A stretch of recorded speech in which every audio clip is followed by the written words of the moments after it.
여러분, 해부생리학 11주차죠. 11주차 해부생리학 수업을 진행하도록 해보겠습니다. 자, 우리가 저번 시간에는 18장 혈관의 구조에 대해서 배우다가 멈췄죠. 그리고 연이어서 수업을 진행을 오늘도 역시 해볼 건데요. 그 전에 저희가 잠깐 짚고 넘어가야 될 퀴즈가 있습니다. 우리가 10주차 때 나갔던 퀴즈 기억하시나요? 자, 질문을 보면 폐순환에서 이산화탄소를 가진 혈액이 심장에서 폐로 전달시켜주는 혈관의 이름이 무엇인지에 대한 단답형 퀴즈를 냈었는데요. 딱 두 부류의 그룹으로 나뉘더군요. 한 그룹은 이제 정확히 폐동맥이라고 작성해준 학생들이 있고, 또 다른 그룹은 모세혈관이라고 작성해준 학생들이 있었습니다. 딱 두 그룹으로 나눠졌었는데요. 자, 물론 모세혈관이라고 생각을 할 수도 있습니다. 왜냐하면 모세혈관의 역할이 뭐였죠? 모세혈관은 혈관에서 세포, 조직으로 물질을 이동시켜주는 역할을 한다고 했어요. 또 모세혈관은 역시 동맥과 정맥 사이를 연결하는 또 혈관이 되기도 했죠. 하지만 근데 여기서는 폐순환이라고 했습니다. 자, 우리가 배웠다시피 폐순환은 어떤 거였죠? 자, 화면을 보시면, 자, 폐순환은 초록색 글씨로 되어 있죠. 자, 우심실에서, 자, 보시면 여기가 우심실이죠. 여기가 우심실입니다. 우심실에서 폐동맥으로 갑니다.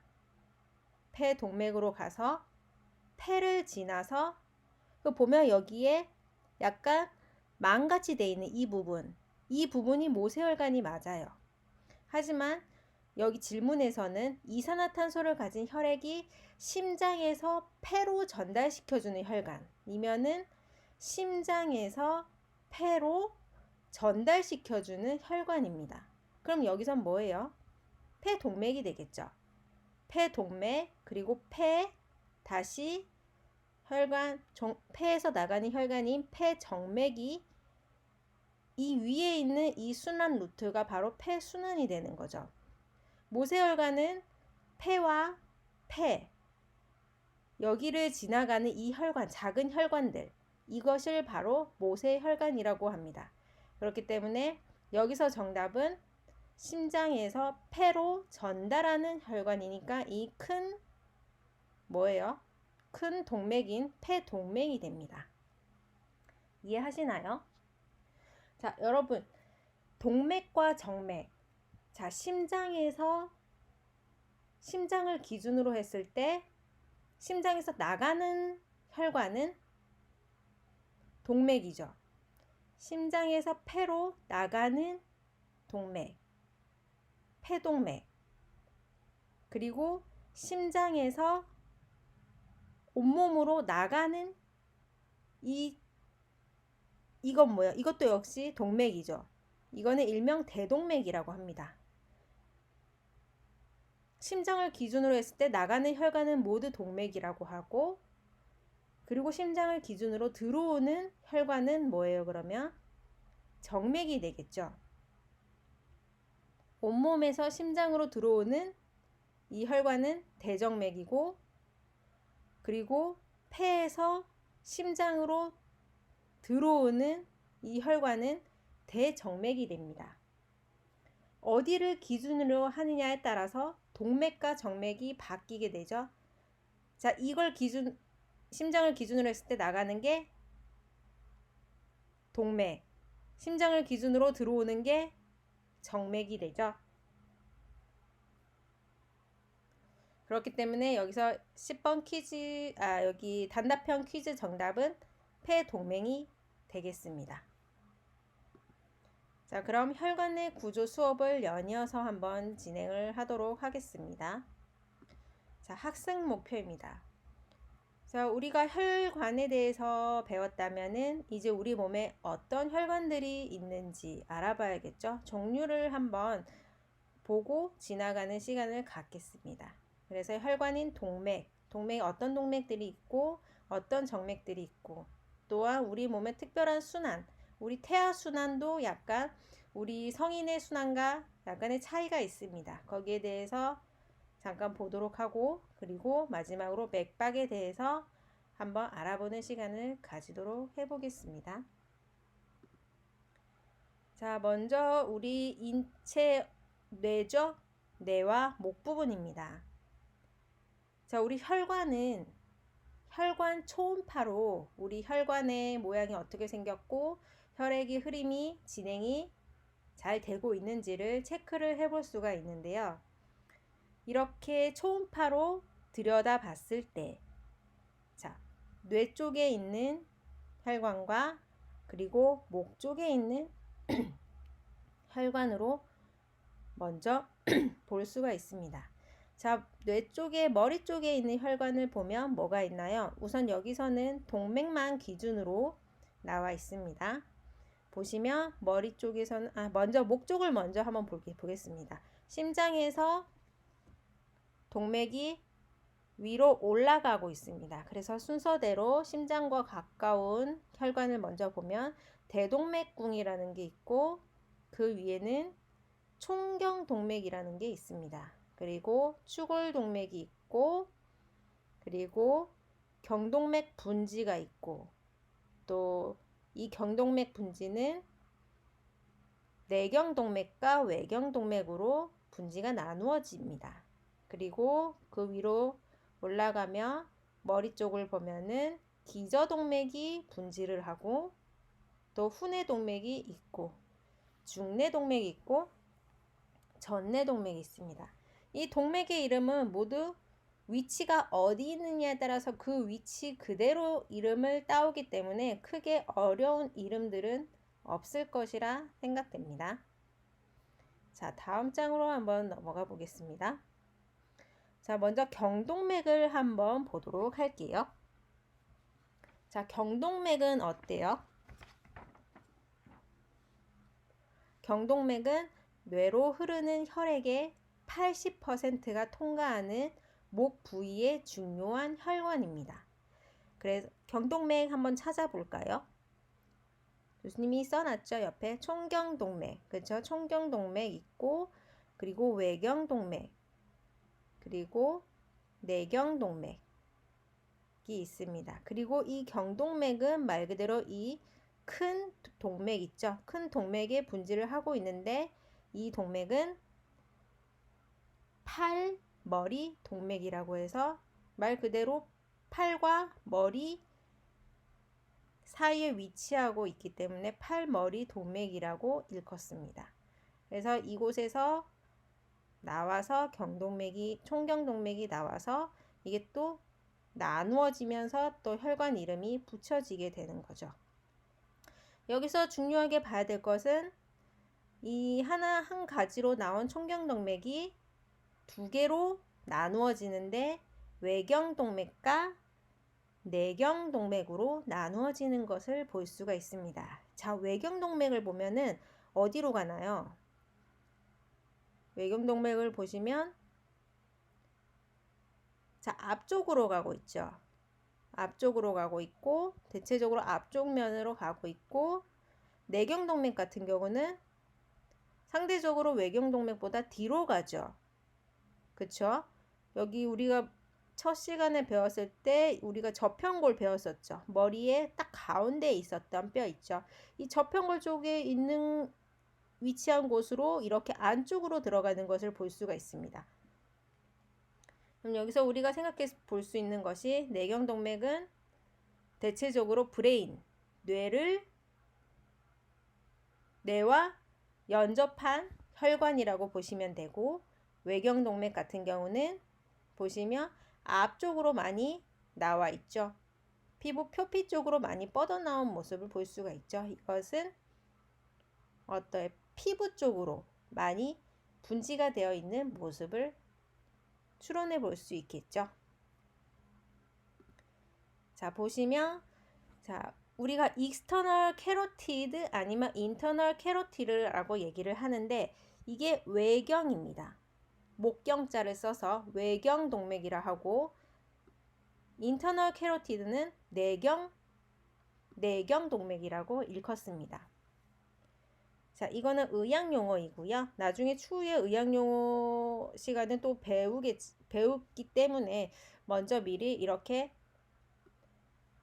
해부학 시간에 한 번쯤 듣고 가시는 게 좋겠죠. 자, 이 익스터널 캐로티드 외경동맥 같은 경우는 아까 말했듯이 피부 아니면 근육, 피부 바로 아래에 피하지방층 아래에 근육이 있다고 했죠.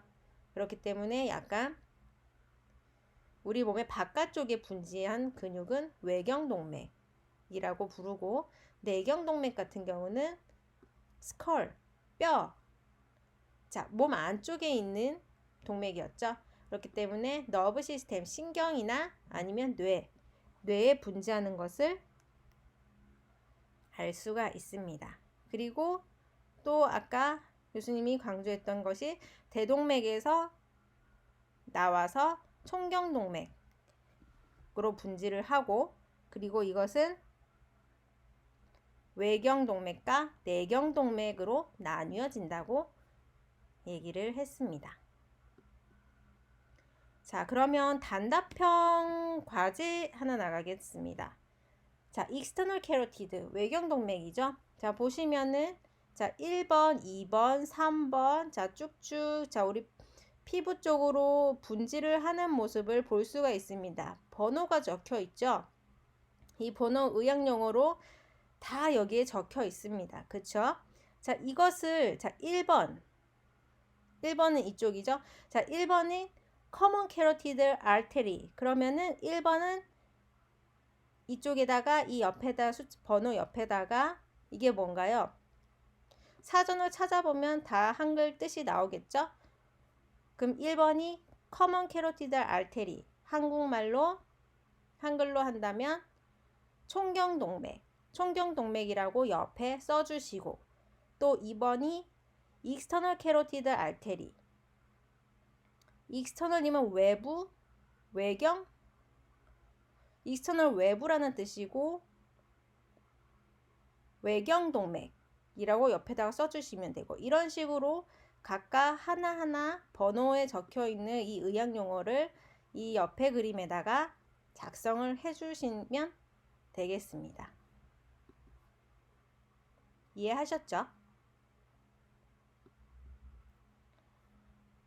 자, 다음은 인터널 캐로티드 내경동맥에 대해서 한번 보겠습니다. 자, 내경동맥은 아까 설명을 했듯이 자, 어떻게 가나요? 외경동맥보다 안쪽으로 분지를 하고 있습니다. 안쪽으로 가면서 뇌 쪽으로 뻗어져 있는 것을 볼 수가 있습니다. 그래서 뇌경동맥에 손상이 있게 되면은 뇌질환이 가장 크게 나타나는 것을 쉽게 알 수가 있습니다. 자, 다음을 보시면 자, 내경동맥 분지 중에서 자, 내경동맥 하면 또 알고 있어야 되는 부분이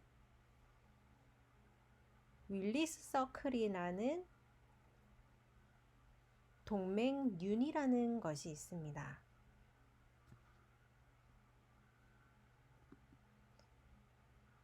자, 이 그림을 우리는 윌리스 서클이라고 하는데요. 자, 조금 이따 다시 이 부분은 보도록 하고 자, 앞에 그림을 보면은 자, 내경동맥은 말 그대로 동맥이죠. 자, 윌리스 서클. 자, 이 초록색으로 된 부분을 서클이면 우리는 원이라는 것을 알 수 있잖아요. 자, 이 동맥 혈관이 이렇게 원을 이루어주는 형태가 있습니다. 머리에서 뇌 안에 그 두개골 안에 그러다 보니까 이거를 우리는 대뇌동맥륜이라고 하거나 대뇌동맥골이라는 용어를 사용합니다. 자, 고리처럼 이렇게 서로 엉켜 있는 모습을 우리가 볼 수가 있죠. 이렇게 엉켜져서 하나의 서클, 원을 이루기 때문에 우리는 윌리스 서클이라는 용어를 사용을 합니다. 자, 그러면 왜 고리 모양처럼 이렇게 원을 형성하는 띠가 뇌 머리에 생기게 되느냐? 자, 왜냐하면 뇌는 산소가 결핍이 되거나 하게 되면은 상당히 우리 인체에서 치명타를 입겠죠. 상당히 민감한 부분 중에 하나가 우리의 뇌이기도 하잖아요.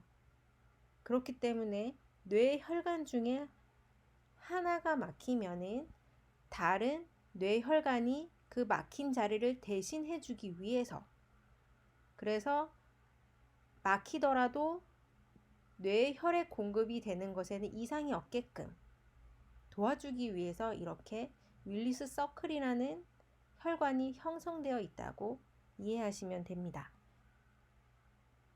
자, 그래서 보면, 자, 우리 브레인을 밑에서 보게 되면은, 자, 앞에 마루엽이 있죠. 그리고 쭉 가운데로 들어가다 보면은, 자, 이 그림이 보이시나요? 잠깐만요.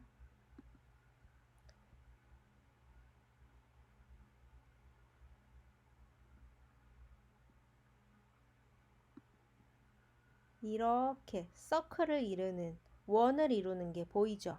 보면은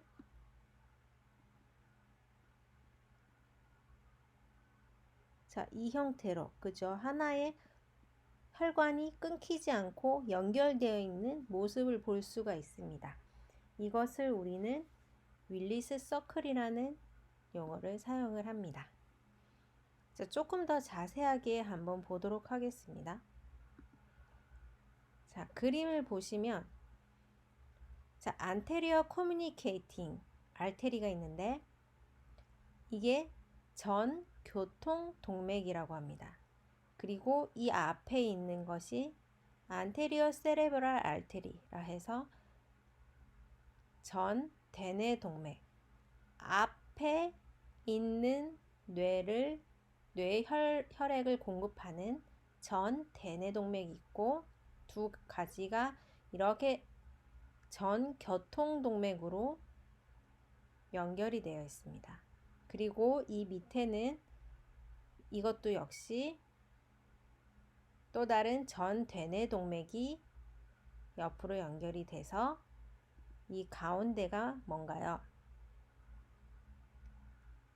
이것이 인터널 캐로티드, 내경 동맥이라고 했죠.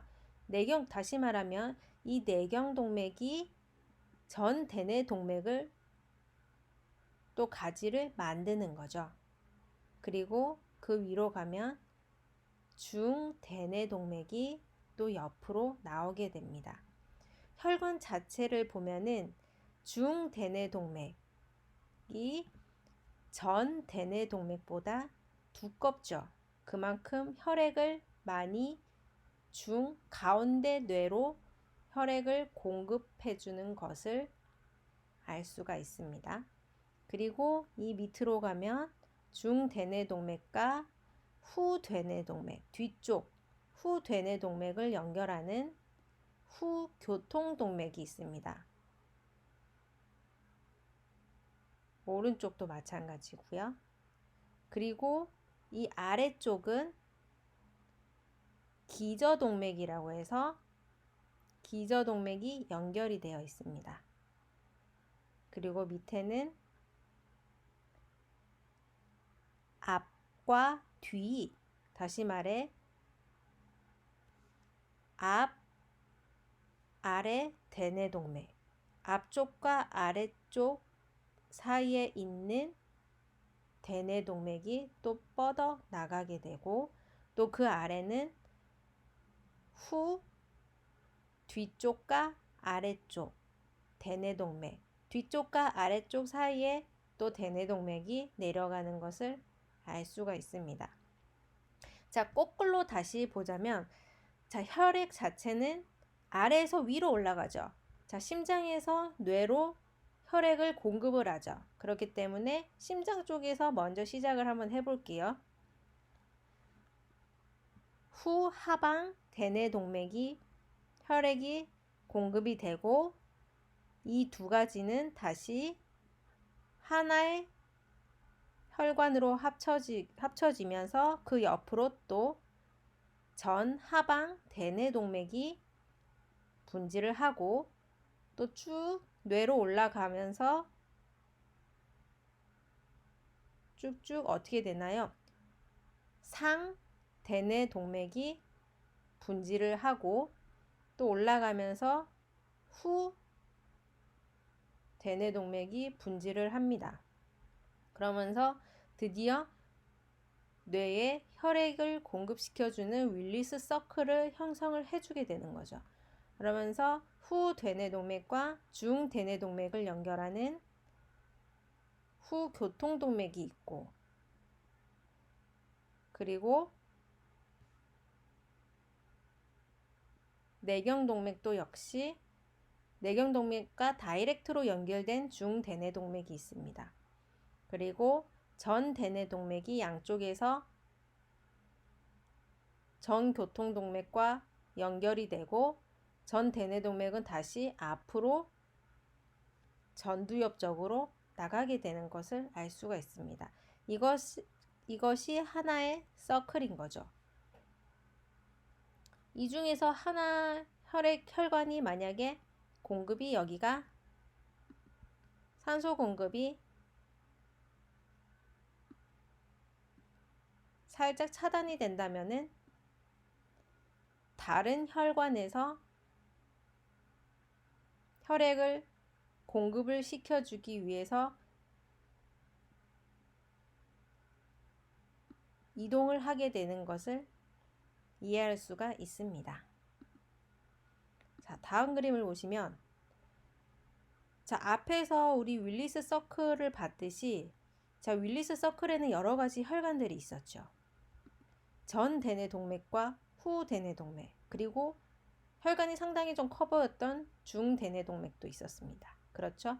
이런 등등의 혈관들이 있는데, 이 혈관들이 뇌에 각각 분지가 돼서 가지가 쳐서 뻗어나가게 됩니다.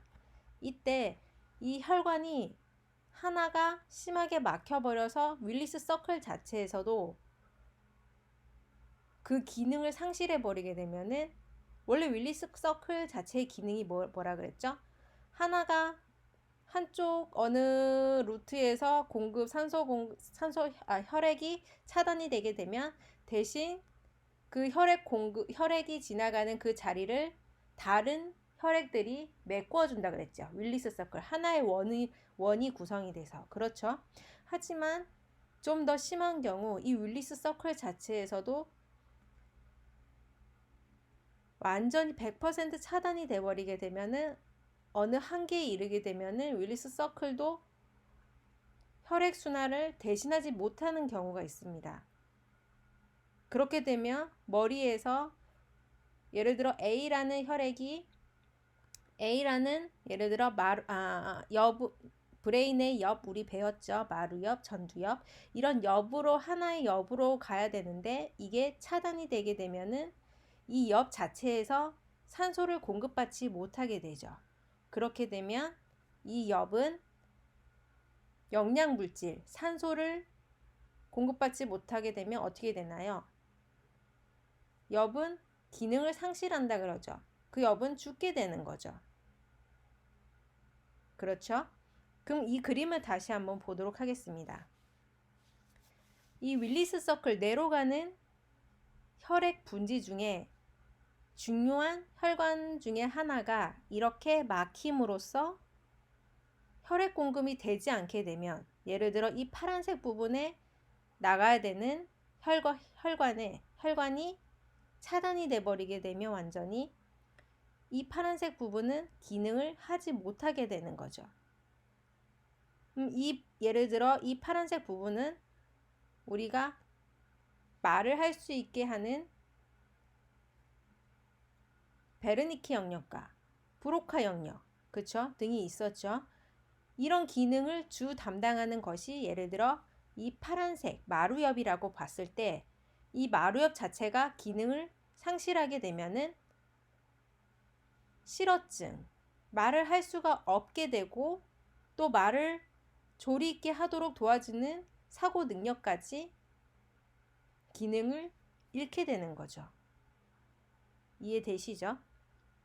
그래서 이 그림은 예를 들어 전 대뇌 동맥이 분지를 하는 곳, 그래서 전 대뇌 동맥이 산소 공급이 차단이 되게 돼서 윌리스 서클이 기능을 더 이상 하지 못하게 된다면 이 보라색 부분의 기능을 담당하고 있는 브레인에서는 그 기능을 도저히 우리 인체 내에서 하지 못하게 되는 것이고, 그리고 MCA라는 것은 중대뇌 동맥. 중대뇌 동맥은 파란색 부분입니다. 이 파란색 부분에서 기능을 잃게 되면은 또 이 엽이 담당하고 있는 기능을 우리는 할 수 없게 되는 거죠. 그래서 각 혈관마다 분지하고 있는 뇌에 엽이 있죠. 이 엽의 기능을 알고 있어야지 이 혈관이 기능을 하지 못할 때 그와 동시에 이 혈관이 분지하고 있는 엽 또한 그 기능을 하지 못한다는 것을 같이 생각할 수가 있겠죠. 이해되시나요? 그래서 또 보면 PCA, 후대뇌 동맥 같은 경우는 말 그대로 뒤쪽에 있는 엽, 이 엽이 맡고 있는 기능을 후대뇌 동맥이 산소를 공급해 주지 못하면 이 뒤쪽 잎 초록색 부분도 역시 기능을 잃어버리게 된다는 뜻입니다. 그래서 우리가 앞에서 예를 들어 후두엽에서 하는 기능, 그리고 마루엽에서 하는 기능, 전두엽에서 하는 기능, 중요한 거 하나하나씩은 배웠죠? 기억하시나요? 그래서 그것과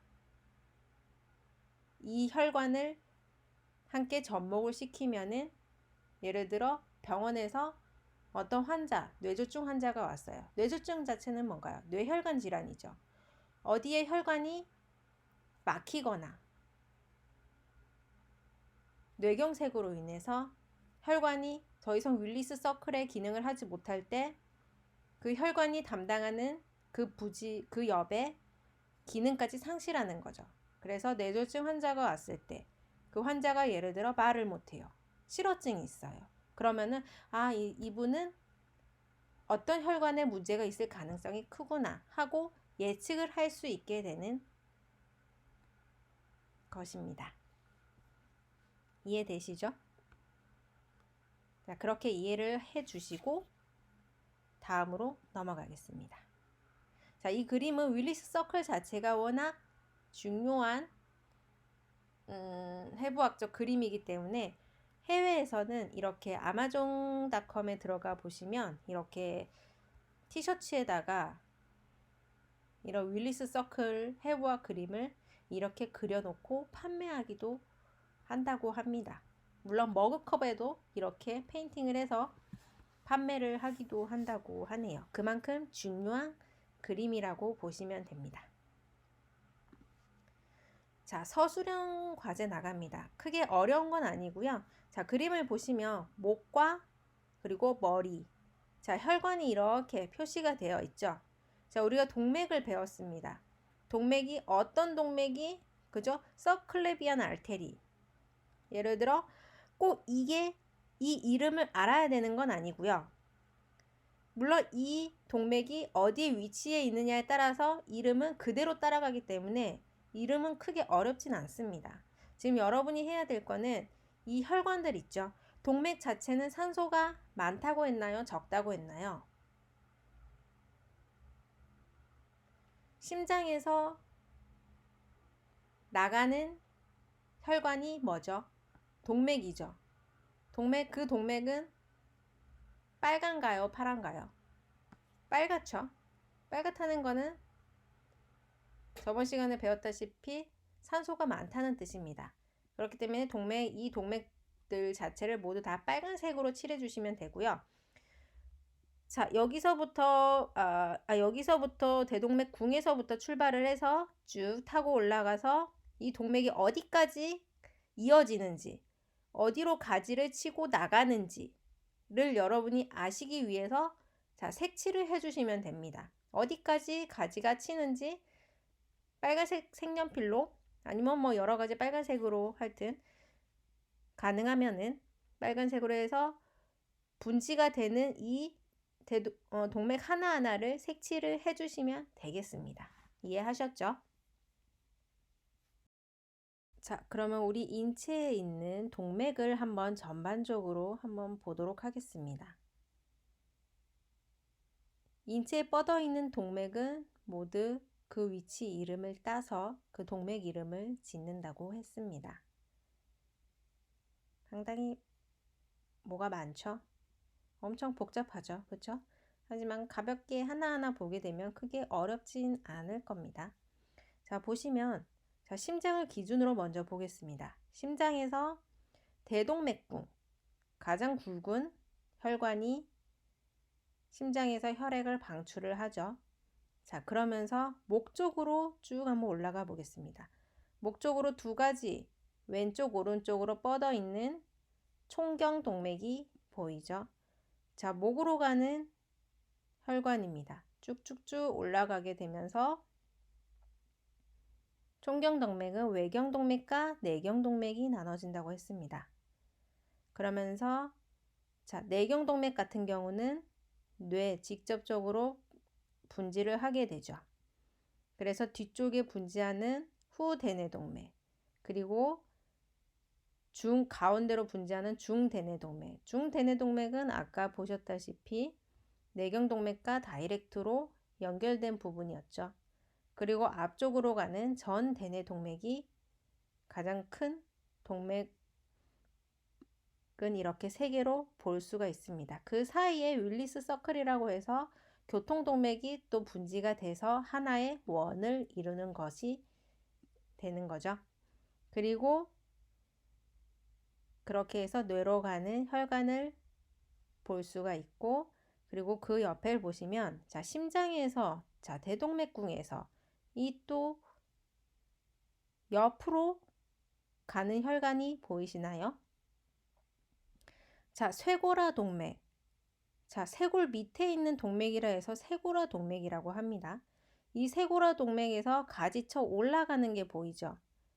자, 이것도 하나의 혈관이 양쪽의 혈관이 이렇게 뇌로 올라가는 혈관인데, 이거는 자, 경추를 따고 올라가는 혈관이기 때문에 척추동맥이라고 하고, 그리고 이 척추동맥은 혈관을 타고 올라가되, 자, 우리 경추 기억하나요? 자, 바디가 이렇게 있죠. 그 옆에 우리 척추는 옆에 행돌기가 이렇게 있다고 했습니다. 이때 경추 같은 경우는 횡돌기 공이라는 것은 구멍이죠. 자, 횡돌기 옆으로 뻗은 뾰족한 횡돌기가 있으면은 이 안에 구멍이 있습니다. 경추는. 왜요? 이 구멍에 뭐가 지나기 때문이죠? 추골동맥이 지나기 때문에 이렇게 경추는 횡돌기 구멍이 있습니다. 그래서 그림을 다시 보시면 추골동맥이 횡돌기 공을 타고 올라가게 됩니다. 이렇게 해서 이것 또한 분지가 돼서 뇌로 들어가는 혈관입니다. 이게 다시 기저동맥으로 분지가 되죠. 이 기저동맥도 역시 쭉 올라가서 윌리스 서클을 형성하게 되죠.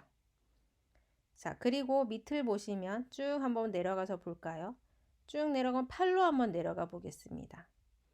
자, 겨드랑이 쪽에 분지한 동맥을 액와 동맥이라고 하고, 그리고 쭉 내려가면은 또 상완, 우리 상완 이두근 할 때 있죠. 앞쪽에 팔에 분지한 동맥을 상완 동맥. 그리고 쭉 타고 내려가면 전환에 이렇게 위아래로 두 가지로 나눠져서 또 분지를 하네요.